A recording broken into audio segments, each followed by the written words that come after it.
James Stewart, who we all knew as Jimmy Stewart, joined the U.S. Army Air Corps. He became a bomber pilot and rose to the rank of general. Ernest Borgnine was a gunner's mate, first class, serving in the Navy on the destroyer USS Lamberton for 10 years. He then re-enlisted when Pearl Harbor was bombed. Walter Matthau. He joined the Army Air Corps, serving as a cryptographer, gunner, and radio man on the B-24. In 1904, Amelia, Muriel, and their parents went to the World's Fair in St. Louis. I am sure the family had good accommodations on the railroad, the father being a lawyer and railroad agent. The children returned to Atchison in the household of the grandparents. Grandma Otis once said that Amelia loves the outdoors. She climbs trees, rides horses. In the winter, she belly slams on her sled, going downhill just like a tomboy. She also shoots rats with a .22 rifle. WJR had been an NBC network station for many years previous. CBS was so pleased with the WJR switch, they sent Kate Smith to do her show from the Masonic Temple in Detroit to celebrate the event. During the Depression, people found comfort in listening to comedy.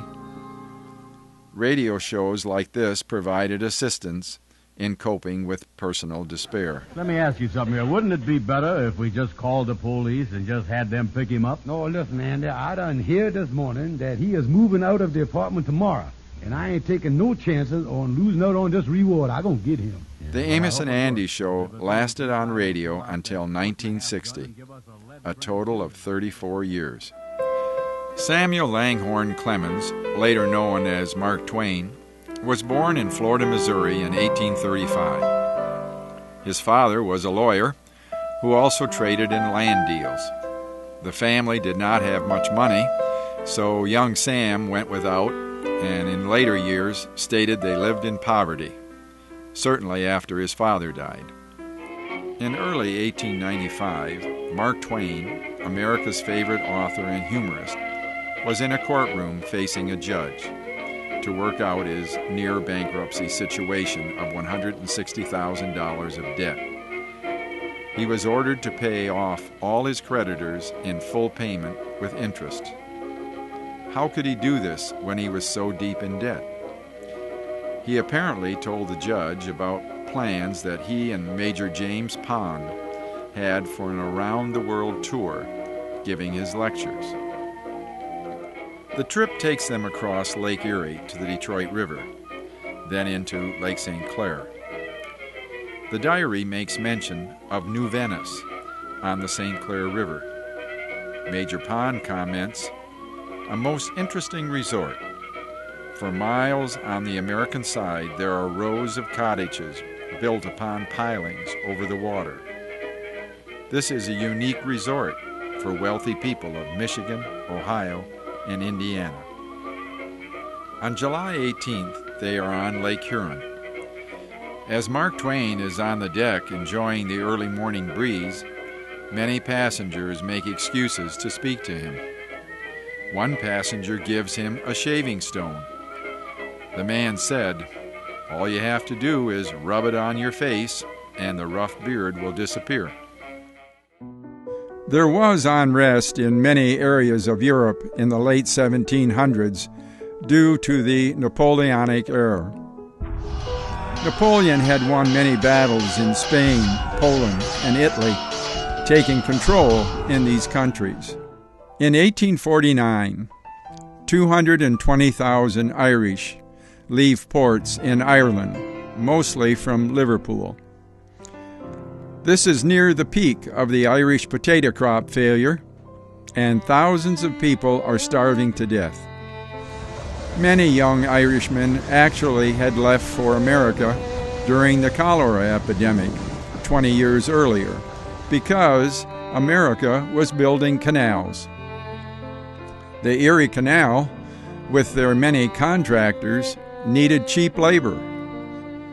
Actually, there were salesmen coming to England, Germany, and Italy looking for laborers for manual labor and also skilled workers.